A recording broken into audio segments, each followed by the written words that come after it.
Bismillahirrahmanirrahim. Assalamualaikum warahmatullahi wabarakatuh.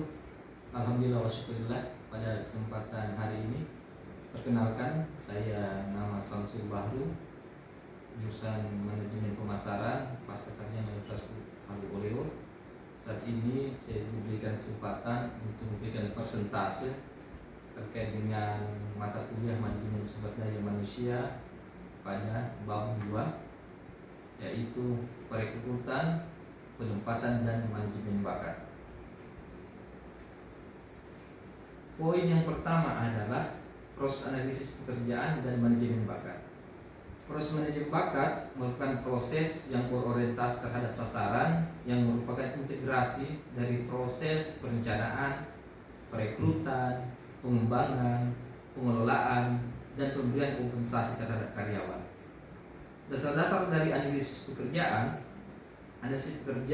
atau job analysis adalah prosedur yang dapat kita gunakan untuk menentukan tugas dari posisi dalam perusahaan dan karakteristik orang yang harus dikerjakan.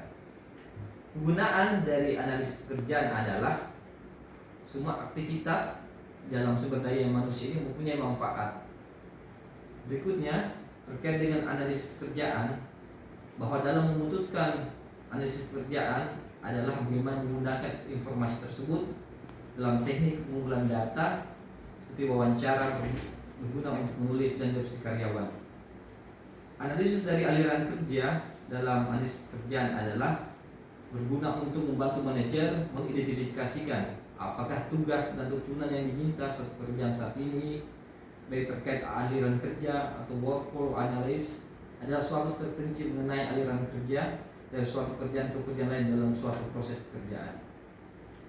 Metode dalam mengumpulkan informasi analisis pekerjaan, ada beberapa metode yang digunakan. Yang pertama adalah wawancara, ada kuesioner, dan ada observasi. Dalam menulis deskripsi pekerjaan, ada hasil yang paling penting dari analisis pekerjaan adalah deskripsi pekerjaan. Deskripsi pekerjaan adalah pernyataan tertulis mengenai apa yang sebenarnya dilakukan pekerja, bagaimana ia melakukannya, dan bagaimana kondisi kerja dari pekerjaan tersebut. Spesifikasi pekerjaan ini menyebutkan pengetahuan, kemampuan, dan keterampilan yang dibutuhkan untuk melakukan pekerjaan tersebut secara memuaskan.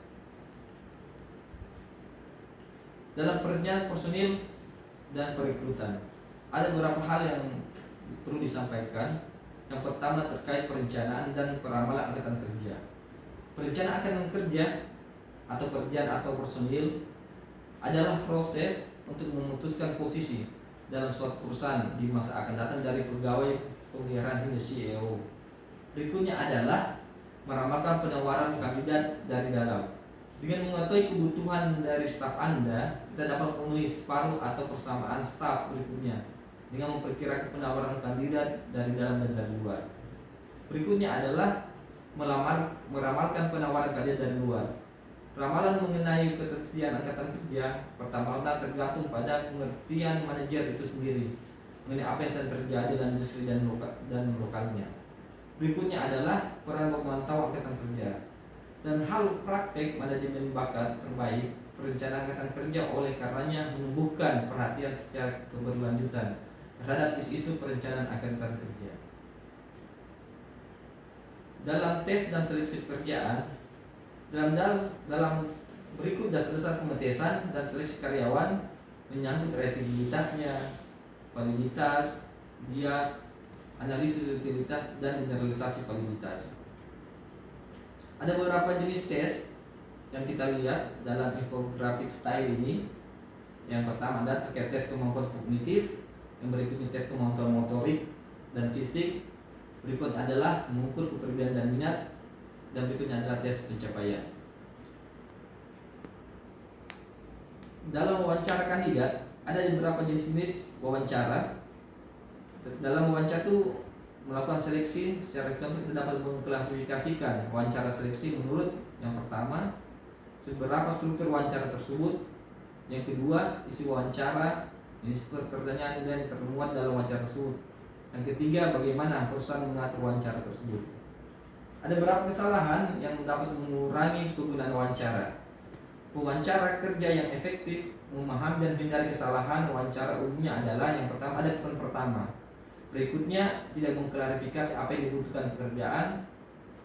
Ketiga, kesalahan urutan kandidat dan tekanan untuk merekrut. Dan keempat, pelaku nonverbal dan manajemen impresi.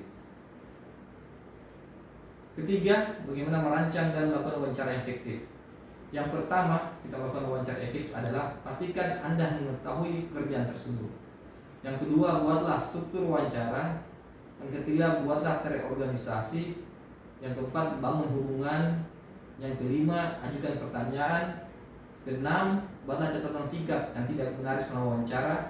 Yang ketujuh, tutup wawancara. Dan kedelapan, tinjau wawancara tersebut. Dan berikutnya terkait dengan pengembangan dan memberikan penawaran pekerjaan. Setelah wawancara, pengecekan latar belakang dan tes memberi kerja, memutuskan siapa akan diberikan penawaran. Pendekatan penilaian secara subjektif menimbang semua bukti mengenai kandidat yang telah dites wawancara tersebut. Pendekatan statis menghitung semua bukti dan menggunakan rumus untuk memprediksi keberhasilan dalam pekerjaan. Demikianlah pemaparan singkat terkait dengan bab 2. Mudah-mudahan bermanfaat. Demikian, wabillahi taufiq. Assalamualaikum warahmatullahi wabarakatuh.